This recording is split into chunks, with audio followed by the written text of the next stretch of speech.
They called her Virexa, the winged death, the last flame of the Crimson System. Every world knew her name. Children whispered it under their beds. Warlords used it to scare their troops into obedience. She was not a queen, not a god, but something else. Something worse. Something that made entire fleets turn around before battle even began. No one had ever touched her and lived. Not generals, not kings. Not even assassins bred for silence and poison. All ended up either burned alive or broken beyond recognition. Virexa didn't speak much. She didn't need to. Her wings spoke. Her eyes did. Glowing red and unblinking, they made the bravest warriors fall to their knees. The war began because someone fired first. Not Earth, not humans, but someone on the fringes of the Orion Belt panicked when her ship appeared. A single laser. A mistake. One she would punish with fire that could melt moons. Earth didn't even know it was involved until 3 colonies disappeared. Not destroyed. Gone.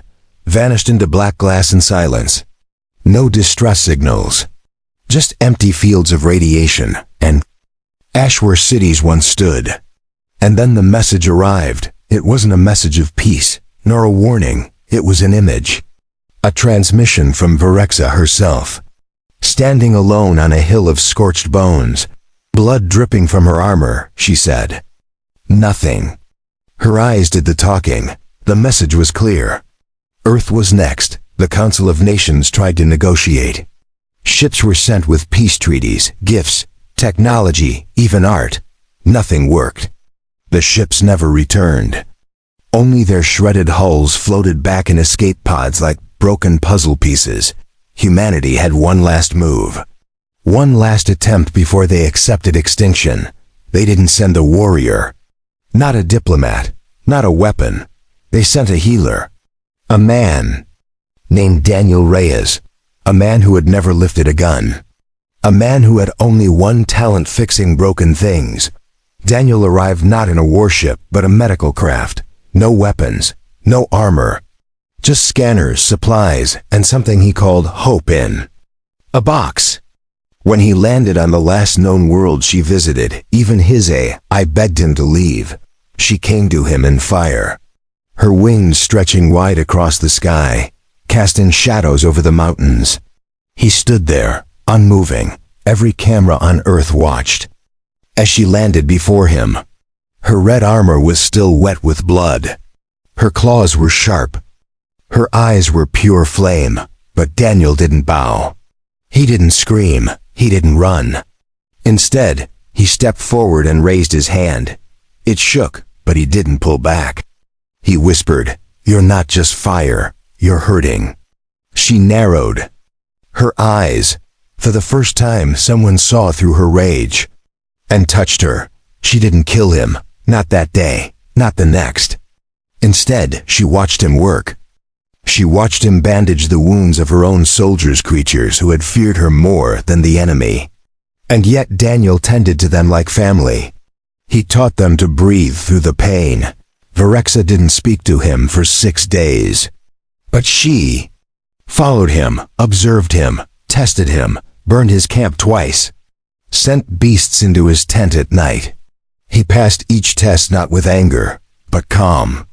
He even patted one of the beasts on the nose and gave it dried meat. Then, on the 7th night, she asked a question. Just one. "Why do you not fear me?" she asked. Her voice cracked like thunder, but also held something else. Curiosity. A crack in her shield. A thread of doubt. Daniel looked into her eyes and said, "Because someone has to care, or the galaxy will burn forever." She looked at his hand again. The same one that touched her wing. He had left a mark, not of pain, but of peace. For the first time in her 1,000-year reign, Virexa didn't feel alone. And that frightened her more than any war had ever done. Asterisk. Daniel woke before the sun rose over the blackened cliffs of Virexa's war world. He boiled water on a cracked stone, using coils from his ship's broken power cells. The camp was quiet except for the breathing of strange creatures he had tended to the day before. They slept now not from wounds, but from peace. The air still carried the scent of ash and heat, but it was lighter today, as if the planet had stopped holding its breath for the first time in years. Virexa watched him from a distance. She stood on a jagged spire of rock, red wings folded behind her like a cloak of blood. Her armor shimmered faintly with dried plasma, and her eyes never blinked, not once. Daniel didn't ask questions. He made tea from local roots, using data from his scanner. He poured 2 cups and placed one on the rock near him, even though she hadn't moved. Minutes passed, then hours. But the cup was empty when he returned from gathering herbs. She hadn't spoken, but she had accepted the offer. That was her way. Later, she entered his camp, not with fire or fury, but quiet steps. Her clawed feet left no mark in the dust. She stood behind him as he cleaned an infected wound on a dying beast. When the creature whimpered, Daniel hushed it like a child. Virexa's voice came low. "You treat them as if they matter." Daniel answered calmly. "They do," she said nothing more. But she watched him long after the creature fell asleep. In his lap, that night, the stars flickered strangely above the valley. A foreign ship entered orbit. Its engines burned blue, its markings non-human. Daniel noticed first. Virexa noticed faster. Her wings spread instantly. She leapt into the sky without a word. A red blur streaked into the atmosphere. Daniel watched as the fire met the blue. The battle was fast, violent, but not deadly. She returned alone. Burned, her left shoulder was cracked. But she dropped the enemy's weapon before him and growled, "Spies, from the Zither Combine." Daniel studied the weapon. "They feared what you might become if you stopped fighting." Virexa's eyes narrowed. "They fear weakness." Daniel shook his head. "They fear change." She looked at him as if he had spoken in thunder. The next day, the ground shook. Something ancient moved beneath the surface. Daniel's scanner glitched. Tremors burst through the soil. The beasts ran. The air grew heavy. And from the deep, something began to rise. A machine. Not hers. Not human. Something forgotten. Something built to hunt gods. It crawled from the mountain's bones, taller than buildings, with weapons older than war. Daniel backed away. Virexa stepped forward. Her body glowed with heat. Wings lifted high. She didn't hesitate. "Stay behind me," she ordered. But Daniel didn't listen. He ran toward the control panel embedded in the cliff. His scans had revealed a weakness. A tiny signal pulse buried beneath its armor. While she fought, he could reach it. Virexa clashed with the construct mitter. The sky screamed red and white. Her armor cracked. Her blood hit the earth like burning oil. She didn't cry out. Daniel reached the panel. His fingers moved fast. Sparks flew. The signal pulsed. The machine turned. Just for a second. Enough for her to strike its core. It fell with the sound of falling stars. Shattered against the valley wall. Daniel ran to her. Her wing was bent, her breathing shallow. He knelt beside her, gently lifting her hand. She tried to pull away but stopped. "You disobeyed me," she said. "You would have died." He replied, "I've died 1,000 times." She whispered, "Then let someone bring you back once," he said. She didn't speak again, but she didn't pull her hand away either. That night, Daniel sat beside her fire.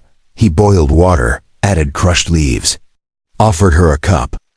She took it. For the first time, she drank it in front of him, and for the first time she said his name.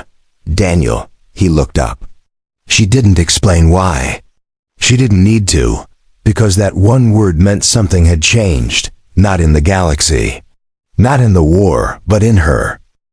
The sky hadn't been quiet in years, but now there was silence above Virexa's war-torn world. No ships, no alarms, just the wind brushing ash from the hills, as if nature itself paused to breathe. Daniel stood at the edge of a cliff, holding a broken scanner in one hand and a datapad in the other. He had mapped every remaining life form within a 50-kilometer radius. Most were wounded. Many were hiding. Few dared to move. Virexa walked beside him, silent, her wings still healing. She didn't speak much, but when she did, each word came like stone striking metal, sharp, measured, unshakable. She asked, "Why help them?" Daniel replied, "Because they're alive." She said nothing, but her head turned toward the ruins. Below, where creatures once called enemies now followed his instructions. Not because they trusted him, but because she hadn't stopped him. And that said everything. Daniel taught them how to clean wounds, how to boil roots for food, how to find safe water under the scorched ground. He worked from dawn to dark without stopping. Virexa watched him from shadows and heights, from firelight and frost. She never admitted what she was learning, but she remembered every word. One evening, as the wind howled, Daniel built a shelter from stone and metal shards. He used vines to lash the beams together, muttering quietly as he worked. Virexa approached slowly. Her eyes studied the shape. Her claw traced the seams. "You build like it matters," she said. "It does," he replied. "Even if it lasts." One night, she tilted her head. "I destroy, you build." "Maybe that's why we met," Daniel said. She stepped back. His words unsettled her more than weapons ever had. That night, Virexa stood on a ridge alone. The stars above flickered, revealing shapes in orbit, ships. Small ones, not human, not hers. Scanners confirmed it, drifters, raiders, scavengers drawn. To ruins, she summoned her blade, a black and red weapon older than some moons. It hissed in the cold air. Her wing ached, but she took flight anyway. Daniel saw her vanish into the night and followed with a drone. He tracked the heat trail until it vanished into smoke. The raiders were fast, silent, cloaked in light-bending shields. But they didn't expect her. No one ever did. She fell on them like a star collapsing. One by one, they broke. Their leader tried to flee. He didn't get far. When the fight ended, Virexa hovered above the broken wrecks. Blood stained her armor. Her breath steamed in the cold. Her blade hissed as it cooled. Daniel arrived minutes later. He climbed over wreckage, found her standing over a wounded raider, a child, not more than 16 cycles old, holding a small blade, shaking, bleeding. Terrified, Virexa raised her hand. Her claws glowed. Daniel stepped between them. She snarled. "He attacked me. He's scared," Daniel said. "He's alone." "Then let him die," she growled. Daniel didn't move. Not this time. Her claws stayed raised. Her wings widened. But she didn't strike. She looked at him, this soft creature who had no armor, no weapons, no orders. Just a heart that refused to break. She turned her hand. The glow faded. "Take him," she said. "He's yours." Daniel knelt, wrapped the boy's arm, and carried him toward the shuttle. The child sobbed. Not from pain, but from confusion. Mercy was not something his people gave or received. That night, Virexa sat beside Daniel for the first time. Not above him, not across from him. Beside him, she asked, "Why are you not afraid of me?" He looked at the flames. "Because I see someone no one else dares to." "You see a monster," she said. "I see someone who wants to stop being one." She said nothing, but her wing gently touched his back. It was the softest thing she had ever done, and he didn't flinch. For the first time in centuries, Virexa closed her eyes and slept. The boy Daniel saved now walked without fear through Virexa's camp. He carried water jugs, bandages, and scraps of metal like a seasoned healer. No one dared touch him, not because he was strong, but because she had let him live. That meant something more than words ever could. Creatures from scattered factions gathered near Daniel's shelter each day. Some still bore the marks of old battles. Others limped from fresh wounds. None of them looked her in the eye. But all of them listened when Daniel spoke. He never raised his voice, never gave orders. He simply showed them what to do, how to clean wounds, how to stitch gashes, how to use fire not as a weapon, but a light. Virexa watched it unfold like watching a planet bloom after centuries of drought. She didn't stop it. One morning, Daniel found her in the valley where nothing grew. She stood beside the bones of an ancient machine she had destroyed decades ago. Her fingers traced the metal like reading a memory written in scars. "I built that when I was young," she said. Daniel blinked. "You built something?" She looked at him. "Before the war." "Before the killing, what happened?" he asked. "They took it," she said. "Called it weakness. Called me broken, so I burned them." Daniel said nothing. He knelt and cleaned moss from a corner of the wreck. Beneath it was a nameplate, in a language older than Earth. But one symbol glowed faintly. It was her name. That night, the wind brought sound. Screams, metal cracking. A scent that Daniel knew too well now burnt ozone and bleeding circuits. He ran toward the camp. Virexa was already there. The attackers weren't from the Combine. They were something worse. Smugglers, slave ships. They had taken 3 wounded beasts and the boy. Their engines were hot, their shields strong, their hearts empty. Daniel didn't ask. He just ran, straight toward the ship. He had no weapon. Just rage, just fear. And then she dropped from the sky. Virexa tore through the air like a comet. Her wings caught the flames of their engines. Her blades sang. The first ship fell before it could rise. The second tried to lift. She ripped its cockpit out with her bare hands. The third one fired. It hit her side. Blood sprayed. She didn't stop. She landed on the hull, punched through, and pulled the child out with both arms. When she landed, the ground cracked. The boy was safe, shaking, crying, but safe. Daniel ran to her. Her side was glowing with pain. She knelt, wings drooping, eyes dimmer than he had ever seen. "You're hurt," he said. She laughed. It was a sound like breaking thunder softened by rain. "I've been worse." He placed a hand on her wound. "Let me fix it." She allowed it. For the first time, she allowed someone to mend her flesh. As he worked, she looked at the boy. He was sleeping, safe, breathing. She said, "No one's ever fought for me." Daniel didn't look up. Maybe they were afraid to. "Are you?" "No," he answered. Silence grew between them, but it wasn't empty. It was full of things neither knew how to say. The next day, Virexa sat beside the fire and watched the child draw lines in the dirt. He made a symbol, 2 wings, a star, and a small stick figure beneath it. She asked, "What's that?" "It's you," the boy said.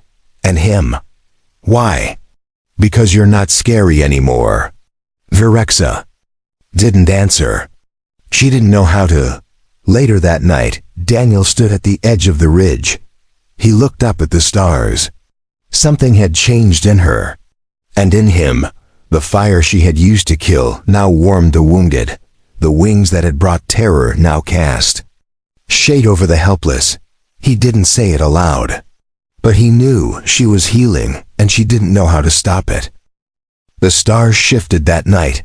Ships moved in low orbit, black against the void. No lights, no signals. But Daniel saw the trails on his scanner, faint pulses like whispers of danger. Virexa stood beside him, eyes focused on the screen, her wings folded tight, her breathing even. But he knew that silence meant rage was coming. "They're watching," she said. "More Combine scouts?" Daniel asked. "No," she replied. "Worse." Daniel stared at the map. "Then we prepare." Virexa turned away. "I always prepare." But this time, she hesitated before leaving the tent. In the valley below, the wounded had begun to rebuild. Not with weapons, but with stone, cloth, and courage. Daniel had taught them how to dig irrigation lines, how to use melted metal to seal shelter frames. Even the youngest among them carried tools instead of blades. They called the place Sanctum, now a name from one of the beast folk who remembered stories of peaceful planets. Virexa never said it aloud, but she carved the word into her armor's shoulder plate. It stayed with her like a second name. That morning, Daniel climbed the far ridge with a satchel of dried fruit and a toolkit. Virexa followed, silent as always. When they reached the edge, he sat on a flat stone and looked over the valley. "This feels like something that shouldn't exist," he said. "What do you see?" She asked. "I see life." She nodded. "Then you're blind." Daniel turned to her.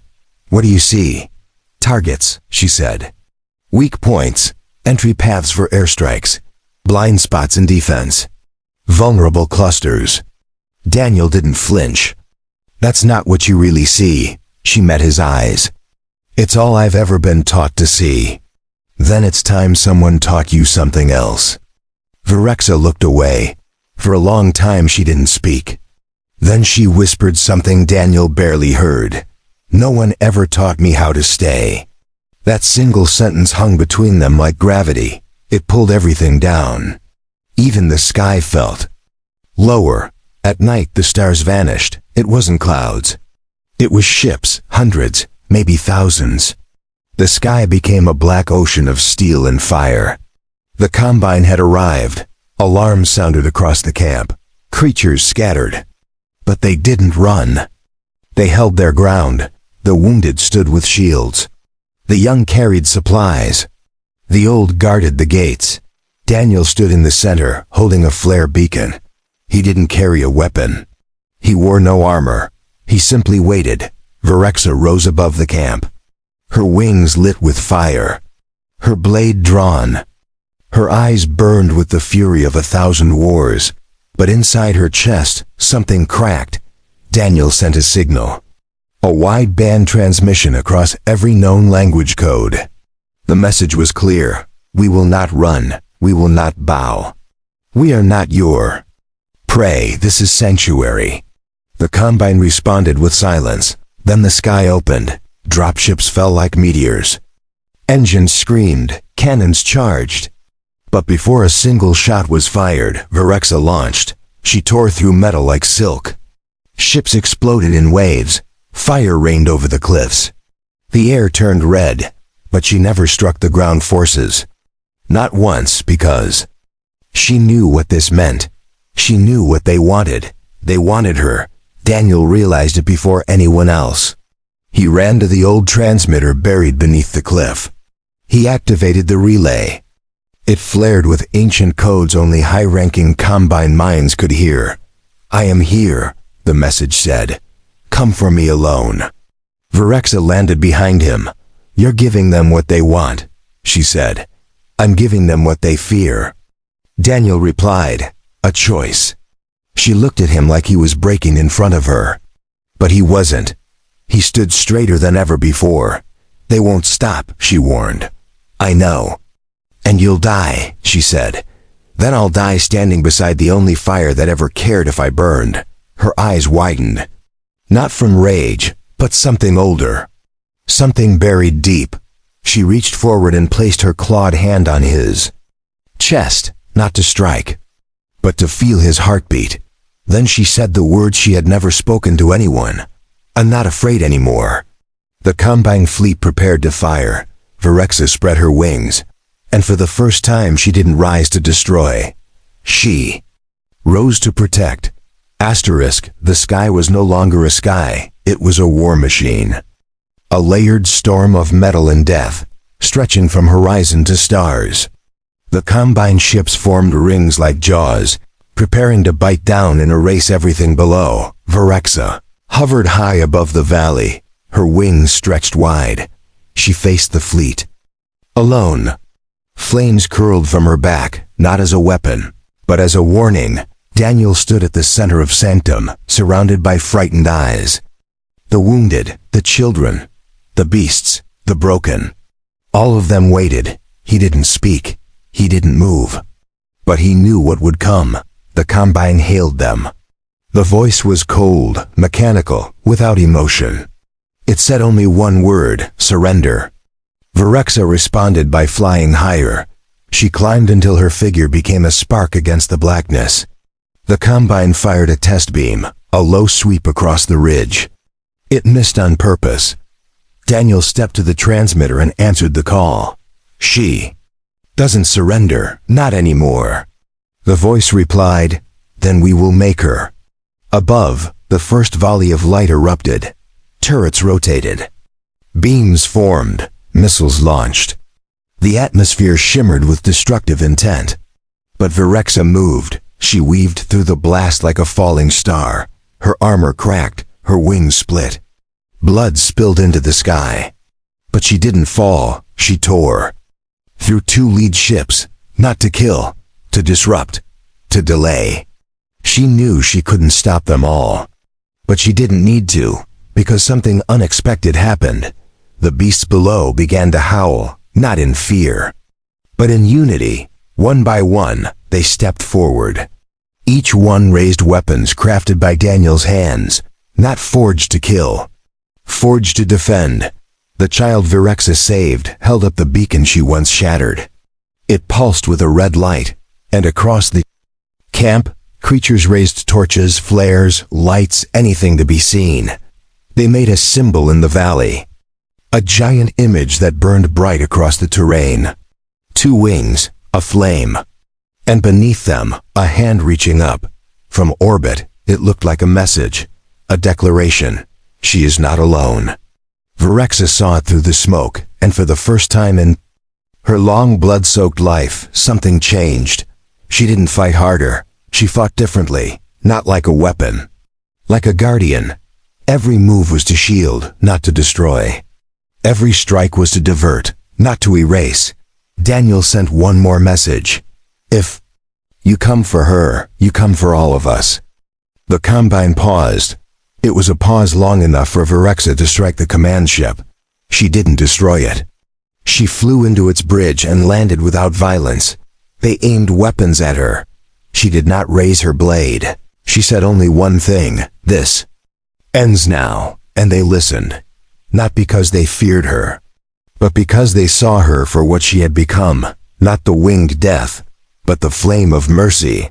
Daniel watched from below as the ships turned. One by one, they pulled away. No missiles fired. No threats returned. Just silence.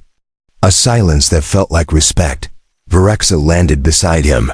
Her armor was scorched, her body bleeding, her wings trembling, but she stood. He ran to her, placed a hand on her arm. She didn't pull away. "You did it," he whispered. "No," she said. "We did." Sanctum erupted in cheers. The beasts cried out. The children ran toward her. Not with fear, with joy, and she knelt to meet them. One small hand touched her broken horn. Another traced the burned mark on her chest plate, and when they hugged her, she didn't resist. She closed her eyes and let it happen. The galaxy had watched her burn planets. Now it would remember how she saved one. Weeks passed, but the flames of war did not return. The Combine ships vanished into deep space, and no empire rose to take their place. The galaxy, once loud with fear, grew still. Virexa no longer wore her full armor. She kept it sealed in a chamber. Beneath the ridge, beside the rusted bones of old machines, only her blade remained at her side, not to strike, but to remember. Daniel worked each day beneath the morning sun. His hands wrapped vines around growing beams. His voice carried instructions. Over the field, he laughed more, slept better. And sometimes, when he turned his head, he saw her watching, not from above. From beside him, she helped him build. Her strength lifted boulders. Her wings shielded the gardens from storms. Her fire warmed the sick during cold nights. The same hands that once burned cities now planted seeds into dark soil. The beasts called her Starfeather. The children called her Wing Mother. But Daniel never used titles. He only called her Virexa, and she liked that most of all. One morning, the young boy she had once saved ran to her with a small cube in his hands. It flickered with ancient symbols, a recording device. Lost during the battle, Daniel activated it. A hologram rose. The Combine Council, their faces dark, their voices louder than they should have been. Asset Virexa escaped control. Failed protocol. Reset recommended. She didn't flinch. Daniel paused the playback. What do they mean? He asked. Her wings curled slightly. I was made, not born. I was created to end wars, not start them. They programmed me to be there. Sword, but you broke it, Daniel said. No, she replied. You did. That night, a celebration filled the valley. Creatures of all kinds danced around fires. Drums beat, songs echoed. The sky sparkled with harmless light flares. Peace felt real, not forced, not temporary, but earned. Virexa stood on the edge of the camp, watching it all. Her blade was sheathed. Her scars had faded, though she still carried them deep. Daniel walked beside her. Neither spoke, until she asked, Do you believe the galaxy can change? He looked at her. It already did. She turned toward him. Then I want something different. He waited. I want a name that wasn't given by fear. Daniel smiled. Then choose it. She thought for a long time. The firelight danced in her red eyes. Her wings glowed softly against the stars. I want to be called Sira, she said. What does it mean? He asked. In my oldest tongue, it means light that returns. He nodded. Then welcome back, Sira. She closed her eyes, and for the first time she cried, not because she was in pain, but because someone had finally seen her, not as a weapon or a warning, but as a person. In the months that followed, Sanctum grew into a real city. Its walls were built not to keep others out, but to keep the warmth in. Trade began. Visitors came. Old enemies laid down their arms at its gates. Stories spread of a human who healed with his hands and a winged warrior who walked beside him. Many came to challenge her. None dared to strike her. They saw something they didn't expect. A warrior who smiled. A guardian who taught. A woman who once brought fear, now planting hope. One day, a child from another planet asked her the question no one had dared before. Were you really the galaxy's most dangerous monster? She knelt beside the child. No, she said. I was the galaxy's most hurt soul. The child tilted their head. And what are you now? Sira looked toward the hills where Daniel taught a group of younglings how to build a windmill. I'm someone learning how to stay, she said, and she did. From that day on, the name Virexa faded into legend. A name carried by war, but the name Sira was written into songs and whispered in every language as the guardian who once burned the stars, but chose to protect them instead. And at the heart of that story, always walking quietly beside her, was the human who never flinched. Asterisk.